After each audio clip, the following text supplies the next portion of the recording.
Salut les Vatosokos, j'espère que tout le monde se porte bien. On se retrouve pour une nouvelle petite vidéo. Oui, en ce moment, ça bouge un tout petit peu avec le Paris Saint-Germain. On attend beaucoup de pistes, de rumeurs, mais surtout de pistes assez sérieuses, on va dire. Hein. Des joueurs pistés par donc Luis Campos. Luis Campos qui apparemment est surexcité et ne se repose pas hein, sur ses lauriers. Il est actif dans le mercato.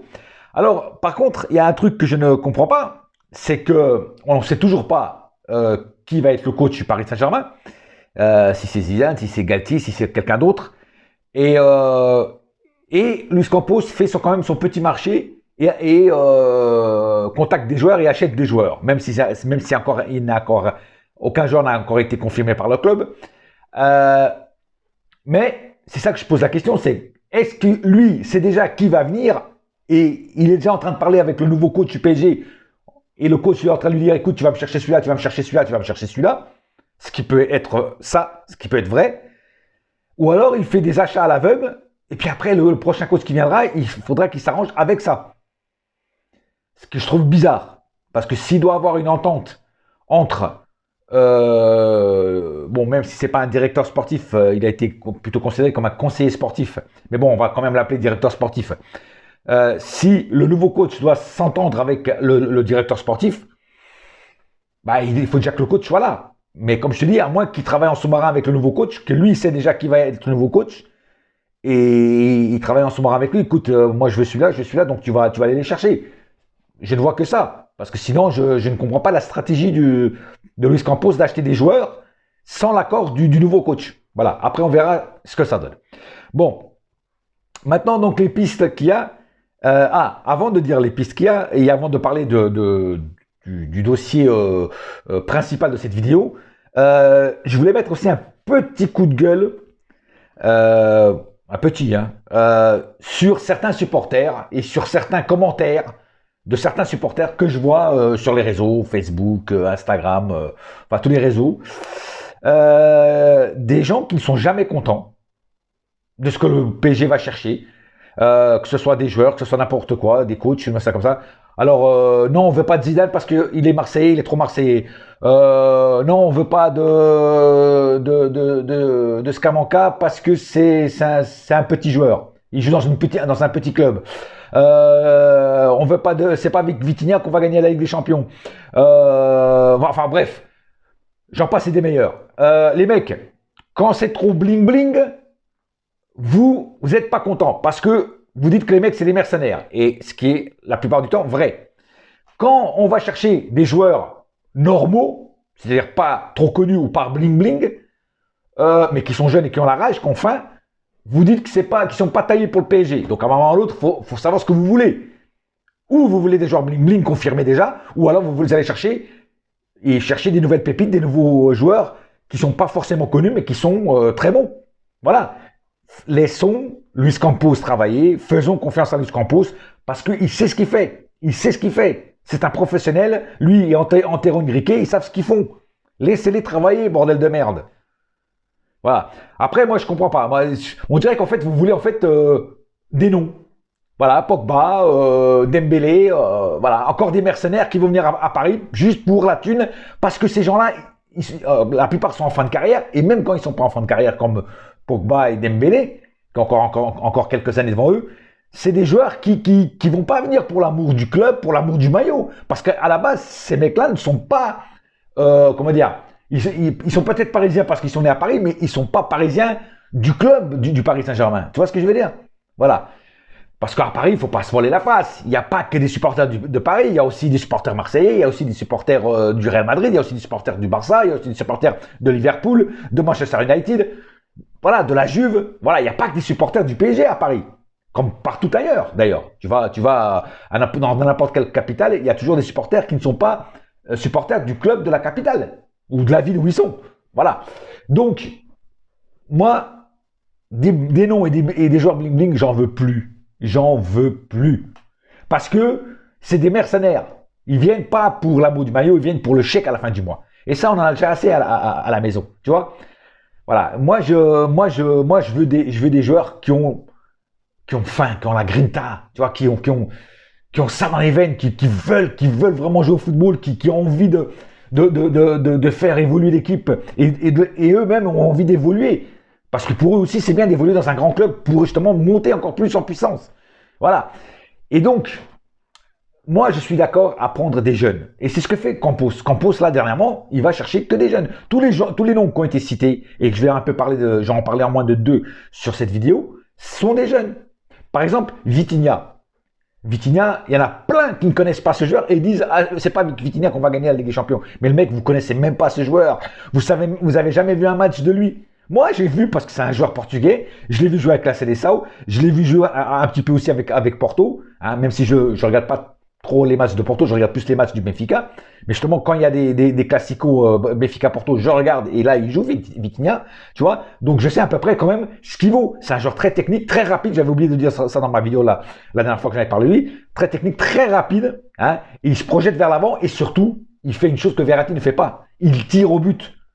Parce que Verratti n'ose pas tirer au but. Lui, il tire au but, lui, il tente, mon frère.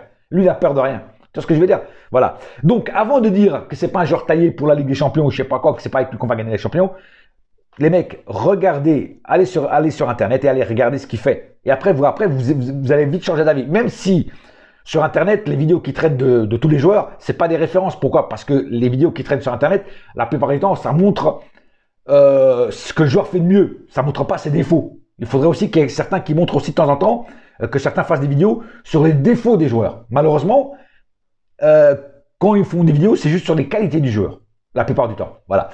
Mais Vitinha, je vous rassure, Vitinha, c'est un crack, c'est une bonne pioche. Après, j'espère, moi, mon seul doute sur ce joueur, c'est que j'ai peur qu'il ne s'adapte pas à l'ambiance du Paris Saint-Germain, à ses nouveaux collègues, nouveaux championnats, tout ça, un peu comme Wijnaldum. C'est juste ça que j'ai peur en fait. Parce que Wijnaldum, comme je dis, c'est pas une chèvre, c'est un très bon joueur. Il s'est juste pas adapté à la Ligue 1. En tout cas, pas pour l'instant. Voilà. Donc c'est la seule peur que j'ai pour Vitinha. Mais si tu le mets en confiance et que le coach lui donne le met titulaire tout le temps ou le plus souvent possible, je peux te dire qu'il va faire comme Nuno Mendes. Il va vite s'installer et après pour le détrôner à sa place, ça va être chaud. Hein. Voilà. Bon, ça c'était pour Vitinha. Maintenant, je vais parler d'un autre joueur. D'un autre joueur que les supporters n'ont pas confiance, disent que c'est un petit joueur, c'est Gianluca Samanca. Joueur italien de 23 ans.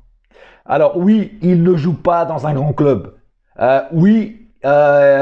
Sassuolo, c'est pas un grand club. Sassuolo, c'est l'équivalent de, je sais pas, de Dijon, de Toulouse, en France. Tu vois, c'est pas un grand club. Mais ce club est monté, ce club jouait en série B jusqu'en 2013. En 2013, ils sont montés en série A. Et ils se sont maintenus en série A jusqu'à maintenant. Et ce joueur a marqué quand même 16 buts avec une équipe sans star, avec une équipe de joueurs, on va dire, pas connus, moyens et tout ça. Voilà. Alors moi, je veux dire franchement, ce joueur, moi personnellement, je le connaissais pas. Je veux pas jouer les mecs, les pros, ouais, je connais tous les joueurs du monde, je sais pas quoi. Je veux dire, les gens qui disent ça ou les youtubeurs qui disent, moi je connais tous les joueurs qu'il y a sur la planète, c'est des mythos, c'est des menteurs, tu vois. Parce qu'il y a toujours des joueurs qu'on ne connaît pas. Moi, ce joueur-là, je ne le connaissais pas. J'étais obligé d'aller voir ses vidéos, tout ça, pour voir ce qu'il fait. Bon, il a marqué quand même 16 buts.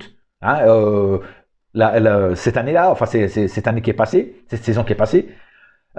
Donc 16 buts pour un petit joueur qu'on ne connaît pas, avec une équipe où il n'y a que des petits joueurs, sans leur manquer de respect, dans un petit club, bah, c'est quand même une bonne expérience, le mec. 16 buts, c'est quand même une bonne expérience. Si ce mec-là, tu le mets dans les meilleures conditions avec des joueurs qui sont au top, qui vont distribuer des caviars. Si le mec il met 16 buts en Serie A, en Ligue 1, il va te mettre 30 buts, frère. C'est ce qu'on espère. Et ce joueur, donc c'est un avant-centre, c'est un joueur parfait pour remplacer Icardi, voire même Neymar. Parce que ce mec peut jouer autant comme renard des surfaces, tu vois, comme renard des surfaces, que comme un faux 10, on va dire ça comme ça, tu vois ce que je veux dire? Voilà. Et donc, il peut autant jouer à la place de Neymar comme jouer à la place de Icardi. Tu vois? Non, moi je le prends. Franchement, je le prends. J'ai vu ce qu'il faisait. Moi maintenant, je veux plus des noms. Je veux des mecs, des hommes de Cro-Magnon. Tu vois, des mecs qui vont à la chasse et qui vont chasser le dinosaure et qui reviennent avec la tête du T-Rex. Tu vois ce que je veux dire? Voilà, des gens, des hommes de Néandertal qui ont faim, frère. Tu vois ce que je veux dire? Pas des Louis XIV, pas les petits bourgeois là, ça, qui pensent qu'à la thune, quoi. Tu vois ce que je veux dire? Qui se cassent un ongle, qui se disent, ah, ça y est, je suis blessé. Non, ça j'en veux plus, frère. Moi, je veux des guerriers sur la place. Je veux des guerriers sur le gazon. Tu vois ce que je veux dire? Voilà. Donc oui, Gianluca Samanca, pour moi, je le prends tout de suite, joueur italien. Voilà. Il joue avec la sélection italienne. Donc moi, je le prends tous les jours. Voilà. Voilà, je le prends tous les jours. Après, pareil, le seul doute que j'ai, c'est qu'il ne s'adapte pas au PSG, aux tactiques du nouveau coach. Voilà, c'est juste ça. Comment dire, ce que j'ai peur de de ces nouvelles recrues qu'on ne connaît pas forcément, qu'on découvre, moi j'ai peur juste qu'ils ne s'adaptent pas à la Ligue 1, à l'ambiance de la France, parce que la France a quand même complètement une autre mentalité que l'Italie. C'est juste ça que j'ai peur. Pareil pour Vitinha, tu vois, c'est juste ça. Mais s'ils s'adaptent et que le coach leur donne confiance, je pense qu'ils vont faire du sale. Après, reste à voir. Mais en tout cas, je préfère ça qu'à des joueurs bling bling, à des joueurs qui viennent juste là pour la thune, quoi. Voilà, c'est tout. Pour avoir une retraite dorée, on va dire ça comme ça. Le seul joueur vieux que j'accepterai encore ici, et c'est pas parce qu'il est portugais, c'est Cristiano Ronaldo. Parce que Cristiano Ronaldo, il a 37 ans, mais il a toujours faim. Il a toujours faim, il veut toujours gagner les matchs. Il se bat tout le temps sur le terrain. Tu vois, c'est le seul vieux que j'accepterai, et le joueur bling bling que j'accepterai au PSG. C'est le seul. Voilà. Attention, il est pas pisté par Campos, hein. Voilà. D'ailleurs, Campos, petit message personnel. Alors, je sais que tu regarderas pas cette vidéo, mais peut-être par esprit, on va dire ça comme ça. Euh, alors, moi, je suis content que tu ramènes des joueurs portugais, mais à un moment, arrête avec les joueurs portugais parce que bientôt, ça sera plus le Paris Saint-Germain, ça sera le Portugais Saint-Germain, frère. Alors, moi, je suis content. Je suis content, tu vois, parce que ça prouve que les joueurs portugais ont un certain niveau et puis sont bien cotés, tu vois, un peu comme les coachs portugais. Mais on va pas faire une deuxième Seleção à Paris, quoi. Tu vois ce que je veux dire? Voilà. Bon. Maintenant, justement, on va parler du dossier le plus brûlant qu'il y a en ce moment. Et en plus, c'est pour ça que je dis ça, que Luis Campos ne ramène pas que des joueurs portugais, parce que le prochain nom, c'est encore un joueur portugais, mais celui-là, vous le connaissez tous, c'est Renato Sanchez. Renato Sanchez est pisté par le PSG. Et ce qui est marrant, c'est que Renato Sanchez aurait dû partir, je crois que c'était à Milan. Ses valises étaient prêtes déjà. Et Luis Campos est passé par là et bim, on leur a volé Renato Sanchez. Et Renato Sanchez, maintenant, a changé sa boussole de direction. Et au lieu d'aller vers l'Italie, il vient vers Paris. Voilà, en plus, ça arrive. Joueur très bon de Lille. Donc, d'ailleurs, c'était Luis Campos déjà qu'il avait contracté, enfin, qui lui avait fait le contrat, qu'il a fait venir à Lille. Renato Sanchez, très bon joueur, très puissant. Quand il est en pleine possession de ses moyens, il fait du nettoyage au milieu. Très technique, comme j'ai dit, très puissant. Il tire au but aussi. Lui, il ose tirer au but aussi, c'est pareil. Souvent appelé en sélection portugaise, un peu moins dernièrement parce que à cause de ses blessures. Et justement, je vais y venir à ça parce que je vois certains qui disent oui, Renato Sanchez, tout ça, bon joueur et tout, mais trop souvent blessé. Ce qui n'est pas faux, c'est vrai qu'il est souvent blessé. Mais après, moi je te dirais qu'on ne va pas prendre que Renato Sanchez au milieu. Il y a plein d'autres milieux. N'oubliez pas qu'il y a aussi le petit Xavi Simons qui est là et que si il a été seulement renouvelé ou ils vont le renouveler le contrat et que je pense qu'il y a eu un accord déjà fait avec lui, le PSG lui a promis du temps de jeu. Donc s'il lui a promis du temps de jeu, c'est qu'il va être dans la rotation. Et même si Renato Sanchez est blessé, il y aura toujours le petit Xavi Simons à mettre au milieu. Et Vitinha, et Verratti, Danilo. Toi, il y a du monde, frère. Il y a du monde. Mais si tu lui fais avoir une bonne hygiène de vie, parce que moi, je ne le connais pas comme avoir une mauvaise hygiène de vie. En tout cas, s'il a une mauvaise hygiène de vie, j'ai jamais entendu parler que Renato Sanchez avait une mauvaise hygiène de vie. C'est vrai que dernièrement, il a été souvent blessé, mais tu le mets dans les bonnes conditions, avec des bons préparateurs physiques, un bon staff médical et tout ça, le mec, tu le mets dans les meilleures conditions, tu le mets sur en titulaire, je peux te dire que le mec, il va faire le taf. Il va faire le taf parce que c'est un joueur énorme. C'est un joueur vraiment, moi ça fait longtemps. Déjà, il y a quelques années en arrière, j'avais demandé justement de le faire venir, Renato Sanchez. Pour ceux qui me suivent depuis longtemps, il y a 1 an ou 2 ans, j'en avais déjà parlé de Renato Sanchez, tu vois. Et quand il était parti du Benfica pour aller au Bayern de Munich, je me suis dit, oh, le mec, il a pris un gros club trop rapidement. Et la preuve, c'est que ça lui a pas porté chance parce que il a plus serré le banc que jouer avec le Bayern de Munich. Après, il a quitté le Bayern, je crois qu'il est parti directement, si ma mémoire est bonne, à Lille. Voilà. Donc, voilà, ça a été un petit peu du gâchis. Donc, voilà, c'est un joueur qui, pour moi, mais tout de suite, je le prends. Et alors, il y en a qui vont croire peut-être que je dis ça parce que c'est des joueurs portugais. Non, c'est pas parce que c'est des joueurs portugais. Il aurait même été mexicain, le mec. Déjà, Renato Sanchez, ça fait même un peu un nom mexicain. Mais non, il est portugais. Mais il aurait été même mexicain ou panaméen, tu vois, ou cubain. J'en ai rien à foutre. Je l'aurais pris quand même. Parce que c'est un top joueur. Voilà. C'est un joueur, comme je dis, qui fait le ménage au milieu. Qui récupère beaucoup de ballons. Pareil pour Vitinha. Vitinha, c'est un mec qui récupère beaucoup de ballons au milieu. Tu vois. Donc, moi, je dis oui à 2000% pour Renato Sanchez. Et je vous dis, si tu le mets dans les meilleures conditions, qu'il se blesse pratiquement pas, je te dis que ce mec, il fait du sale. Rappelez-vous, Verratti, toutes ces années, il était blessé, ça l'empêchait pas de faire du sale. Cette année, Verratti a été un peu moins blessé. Et il a fait, on va dire, une bonne année, on va dire, une bonne saison. Renato Sanchez, tu le mets dans les mêmes conditions que Verratti, tu le recadres, je peux te dire que, franchement, que le mec, il fait du bon. Et puis en plus, il aura ses compatriotes portugais, Danilo, surtout Danilo, qui est quand même un mec déjà plus âgé que lui, il va être, on va dire, son papa sur le terrain, tu vois ce que je veux dire, il va le recadrer, tu vois, avec son expérience, que Danilo a beaucoup d'expérience, il va le recadrer, tu vois, un petit peu quand il déconnera, voilà, il va tout mettre ça au point, Danilo. Donc voilà, donc Renato Sanchez, si jamais c'est vrai que le PSG est dessus et qu'ils veulent le faire venir, moi j'hésite aucune seconde, je le fais venir tout de suite au Paris Saint-Germain. C'est clair, net et précis. Voilà. Ça, c'est un joueur qu'il faut avoir dans son effectif. Voilà. Ne serait-ce que pour la rotation, parce que le PSG va faire beaucoup de matchs, et ne serait-ce que pour la rotation, moi je dis oui. Maintenant, je vais parler d'un dernier petit truc avant de terminer cette vidéo, de Paredes.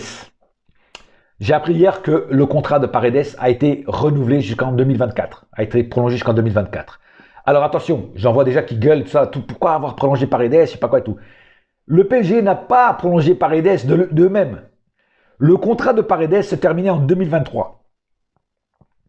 Donc, quand le IA se termine en 2023, mais il y avait une année en option. Et quand le joueur ne veut pas partir ou ne veut pas être vendu, l'année en option est automatiquement activée. C'est-à-dire que ce n'est pas le PSG qui a choisi de donner un an de plus. C'était dans le contrat, quand il avait signé son contrat, c'était marqué dans le contrat que si Paredes ne voulait pas partir, parce qu'il se sentait bien à Paris, il ne voulait pas être vendu, l'année en option était activée tout de suite. C'est-à-dire, c'était automatique. Voilà. Que le PSG veuille ou non, l'année est activée. Donc, il est sur contrat jusqu'en 2024. Alors oui, c'est pas une super bonne nouvelle pour ceux qui n'aiment pas ce joueur. Moi, j'en fais partie. Je n'ai jamais trop apprécié ce joueur. Mais il faut dire que il faut respecter les contrats. Voilà, tout simplement. Après, ça ne veut pas dire que tu peux pas le vendre. Tu peux le vendre, Paredes. Hein. Voilà. Hein. Donc en plus, ça lui fait normalement avec 1 an de contrat en plus, ça fait un petit peu monter le prix du joueur, tu vois, parce que c'est un joueur qui est pas vieux. Qui a quand même des bonnes stats, même si moi je ne l'apprécie pas trop, même si des fois il passe souvent à côté de ses matchs, il est quand même encore bien coté dans certains clubs, tu vois. Je sais plus si c'est dans un club, je crois qu'il y a un club italien qui le veut, je crois. Je sais plus si c'est la Juventus ou si c'est un autre club, je sais plus. Enfin, je sais qu'il y a un club qui est sur lui, voilà. Après, est-ce que lui voudra partir? Ça, c'est une autre histoire. Voilà. Après, Antonio Henrique, il n'a qu'à le convaincre de partir. Parce que s'il reste, d'ailleurs, si tu restes Paredes, tu ne joueras pas souvent cette année. À moins que les joueurs soient blessés, à moins que Renato, Vitinha, Danilo, Verratti soient blessés. Là, tu joueras. Mais sinon, je pense pas que tu joueras souvent. Hein. Enfin, je pense. Après, ça dépendra du coach. Si le coach t'aime bien, il va te faire jouer. Toi, c'est des fois, tu as des coachs qui ont des idées un peu bizarres. Le joueur, il joue mal, mais il le fait jouer quand même. Moi, j'ai jamais compris ça. Mais enfin, bref. Voilà. Donc, bonne nouvelle pour certains, mauvaise nouvelle pour d'autres qui n'aiment pas ce joueur. Mais c'est comme ça. Le contrat avait été ficelé à l'époque comme ça. Et ben, le PSG ne peut rien y faire. Voilà. C'est comme ça. C'est la vie. On va dire comme ça. C'est la vie. Voilà, je pense avoir tout dit. En tout cas, toutes les dernières petites rumeurs sur ce qui traîne sur le Paris Saint-Germain, rumeurs, pistes très chaudes, pistes sérieuses. Pour un dernier petit mot avant de, je sais que la vidéo commence à être un peu longue, mais un dernier petit mot sur Galtier. Alors Galtier, tout le monde, tous les trucs me disent que c'est Galtier qui va être le nouveau coach. Moi, je n'y crois pas encore. Que ce soit Zidane ou Galtier, de toute façon, on ne sait pas encore qui ça va être. Mais Galtier, beaucoup lui disent oui, il faut que ce soit Galtier. Voilà. Mais moi, Galtier, je lui dis franchement, si c'est Galtier, je vois pas comment Galtier va gérer certains joueurs. Parce que certains joueurs vont lui dire, mais mec, si tu veux, toi. C'est quoi ton ordre là que tu vas t'es en train de me dire t'es qui toi? Qu'est-ce que tu as gagné toi? Tu vois ce que je veux dire? Donc voilà, ça va être compliqué si c'est Galtier. Puis en plus Galtier, comme je dis, il n'y a pas d'expérience en Ligue des Champions. Tu vois, en fait, si tu fais le pari Galtier, tu vois, c'est comme si tu tires, tu fais tu mets un coup de revolver, un coup de fusil dans l'obscurité. C'est-à-dire que tu sais pas si t'as quelqu'un dans le couloir, au fond du couloir, que tu vois pas que tu le tues, ou alors s'il y a personne dans le couloir. Tu vois ce que je veux dire? C'est-à-dire qu'en fait, tu sais pas ce qui peut arriver avec Galtier. Et moi, ce que je reproche à Galtier, c'est que si tu prends Galtier, pour moi, ça sera encore une année de test. Tu vois, on sera encore des cobayes. Et moi, des années de test, des années de cobayes, j'en ai ras le cul. J'en ai marre. Il faut que ça s'arrête. Prendre un coach confirmé directement. Il faut ça. Parce que si tu prends encore un coach, un second couteau, avec tout le respect que j'ai pour Galtier, Galtier, c'est un très bon coach en Ligue 1, mais en Ligue des Champions, c'est pas ça. Donc, si tu prends encore un Galtier, c'est encore un tir dans l'obscurité, c'est encore un test que tu fais. Et ça, c'est pas possible. T'as plus le temps à perdre. On n'a plus le temps à perdre avec des tests. On en a fait des tests, ça n'a pas marché. Maintenant, il faut confirmer avec un grand coach, de préférence. Voilà. C'est pour ça que moi, j'espère que ce sera Zidane. Voilà. Ou Zidane, ou Conte, ou Allegri, ou un nom comme ça, tu vois. Un nom comme ça. Voilà. Je veux pas de bling-bling dans les joueurs, mais un coach bling-bling, ça, j'en veux un parce que les coachs bling-bling, c'est des grands coachs. Pep, Jürgen Klopp, Allegri, Conte, Zidane, voilà. Mourinho, Simeone, tout ça, c'est des grands coachs. C'est des coachs bling-bling, mais c'est des coachs qui savent ce qu'ils font, tout simplement. Voilà. On verra, on va attendre et on verra ce que ça donne dans les prochains jours, prochaines semaines, et on verra ce que ça donne. En tout cas, la reprise, c'est bientôt. Il faut vite que le Paris Saint-Germain se magne les coronesses pour nous annoncer qui va être le prochain coach. J'espère que ça se fera plus vite parce qu'il y en a marre. Et c'est pas de Malabar qu'on en a marre. C'est de l'attente. Voilà. En attendant, c'est tout pour aujourd'hui. On se retrouve bientôt et n'oubliez pas une chose, un seul cœur, un seul club, c'est Paris ma gueule. Yes my friend. Et la saga continue. Allez. Bye.